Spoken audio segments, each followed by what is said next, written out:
Halo, balik lagi dengan Edukator Milenial. Kenapa sih anggaran penjualan itu sering disebut sebagai anggaran kunci dari anggaran perusahaan? Kenapa pembuatannya itu dilakukan di awal sebelum kita membuat anggaran-anggaran lain? Oke, sebelum kita bahas lebih lanjut mengenai jawaban atas pertanyaan yang tadi telah disebutkan, ada baiknya kita tahu dulu hal-hal yang relate dengan anggaran penjualan itu sendiri.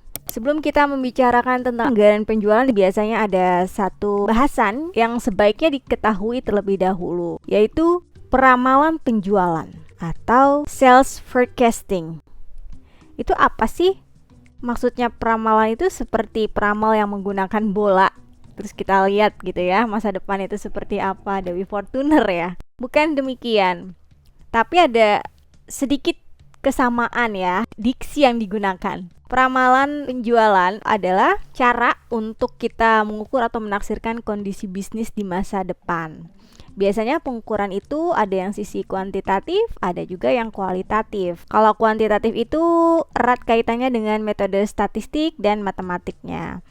Kalau kualitatif biasanya dengan menggunakan pendapat. Akan lebih baik jika kedua hal tersebut dikombinasikan. Penggunaan metode statistik saja dirasa kurang cukup untuk mendapat kepercayaan atas hasilnya, dengan alasan masih banyak hal yang tidak bisa ditafsirkan dengan angka atau secara statistik. Misal adanya perubahan selera konsumen dan lain-lain. Namun penggunaan judgement saja atau dari sisi kualitatif juga dirasa tidak cukup akurat karena itu terlalu subjektif. Makanya jika dikolaborasi kedua hal tersebut, kualitatif dan kuantitatif, hasilnya akan lebih baik.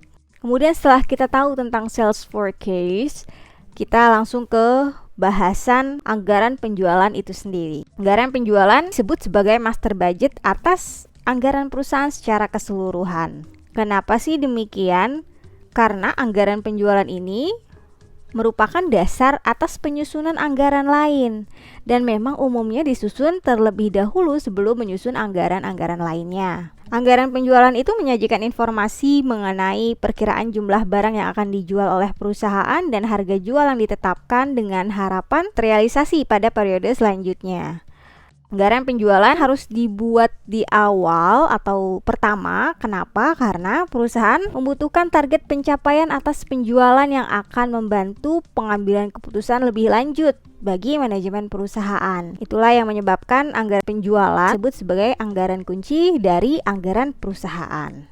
Ini juga menjadi dasar ya dalam menentukan jumlah unit yang akan diproduksi dan tentunya untuk kebutuhan informasi mengenai biaya yang diperlukan dalam proses produksi lebih lanjut. Jika suatu perusahaan tidak menyusun anggaran penjualan, maka perusahaan tidak memiliki dasar kinerja dan target atas usaha yang dijalankan. Dan hal tersebut akan berdampak pada tidak teraturnya kinerja perusahaan. Coba bayangkan, suatu perusahaan tidak menyusun anggaran penjualannya dengan baik, maka perusahaan tersebut tidak akan berjalan dengan baik dan merealisasikan goals yang ia setting di awal. Karena tingkat keberhasilan perusahaan bergantung pada keberhasilan di bagian penjualan dalam meningkatkan penjualannya. Untuk perusahaan yang profit oriented, pastinya tingkat penjualan itu adalah ujung tombak dalam mencapai tujuan perusahaan memaksimalkan laba. Oleh karena itu, kesalahan dalam penyusunan anggaran penjualan dapat menyebabkan kesalahan pada anggaran-anggaran lainnya. Faktor yang memengaruhi penyusunan anggaran penjualan itu bisa dibagi menjadi dua, ada faktor internal, ada faktor eksternal. Kalau faktor internal itu seperti penjualan tahun-tahun sebelumnya, kebijakan perusahaan yang berkaitan dengan masalah penjualan, kapasitas produksi yang dimiliki serta kemungkinan perluasannya, ketersediaan tenaga kerja yang kompeten dari segi kuantitas dan kualitas, modal kerja yang dimiliki perusahaan, serta fasilitas penunjang lainnya. Dari sisi eksternal, ada kondisi pesaing di pasar, posisi perusahaan dalam persaingan, tingkat pertumbuhan penduduk, elastisitas permintaan terhadap harga barang yang dihasilkan, serta kebijakan pemerintah yang berpengaruh. Itu kurang lebih yang memengaruhi proses penyusunan dalam anggaran penjualan. Yap, itu sedikit gambaran mengenai anggaran penjualan. kemudian jawaban atas pertanyaan kenapa anggaran penjualan disebut sebagai master budget, dan sedikit bahas tentang sales forecasting yang memang berkaitan erat dengan anggaran penjualan itu sendiri. Untuk contoh soal perhitungan sales forecasting ataupun anggaran penjualan itu nanti akan disajikan di video berikutnya. So, jangan lupa support channel ini dengan cara subscribe, like, comment, and share sebanyak-banyaknya agar pengetahuan ini tersebar luas. Terima kasih.